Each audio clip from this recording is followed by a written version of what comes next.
अजित दादा अजित दादा असा भाऊ परत होणे नाही. अजित दादा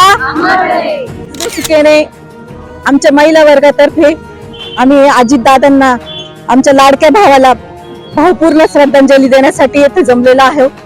असा नेता परत होणे नाही, ज्यांनी प्रथमच बहिणींचा विचार केला, महिलांचा विचार केला. एकदम प्रभावी व्यक्तिमत्व. सगळ्या जनतेला वाटायचं का त्यांना मुख्यमंत्री त्यांनी व्हावं आणि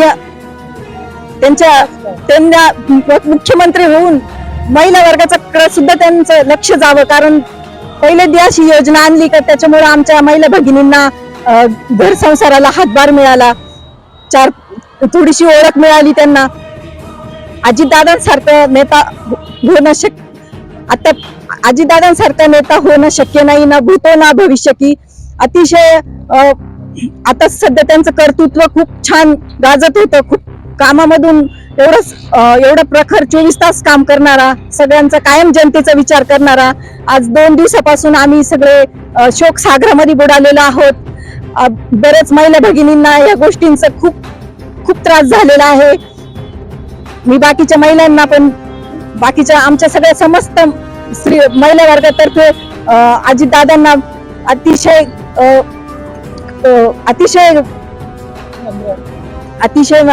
जड अंतकरणाने भावपूर्ण श्रद्धांजली देते.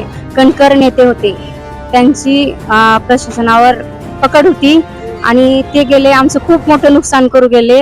म्हणजे भारताचंच सगळ्या महिला सगळ्या लोकांचं नुकसान करून गेले अजितदादा. त्यामुळं आम्हाला खूप खंत वाटते. त्यांच्यासाठी आम्ही भावपूर्ण श्रद्धांजली अर्पण करत आहोत. श्रद्धांजली वाहताना खूप जड अंतकरणाने श्रद्धांजली वाहत आहे. कारण त्यांचं व्यक्तिमत्व असं होतं की पूर्ण त्यांच्या बारामतीलाच नाही तर पूर्ण महाराष्ट्राला त्यांनी आपलंसं केलं होतं. प्रत्येक काम त्यांची काम करण्याची पद्धत खूप छान होती आणि कालपासून असं घरामध्ये करमत नाही की आपली घरातली व्यक्ती आपल्यामधून गेली असं भास होतोय आणि कुठून तरी दादांचा आवाज आपल्याला ऐकू येईल असं वाटतंय. त्यामुळे मी कसबे सुकेने महिला मंडळाकडून त्यांना भावपूर्ण श्रद्धांजली अर्पण करते. लाडके भाऊ यांच्याकडून खूप आम्हाला आधार होता. ते गेल्यापासून म्हणजे खूप मनाला दुःख वाटतंय, खूप वाईट वाटतंय. 1500 रुपये महिन्याला भेटायचे पण खूप आधार वाटायचा तो.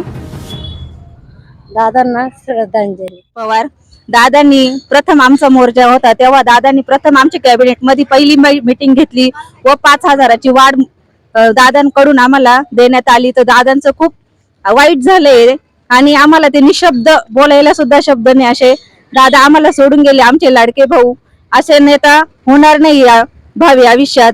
तर दादांनी आम्हाला सोडून जायला नव्हतं पाहिजे आणि सगळ्या महिला मंडळाकडून दादांना भावपूर्ण श्रद्धांजली वाहते.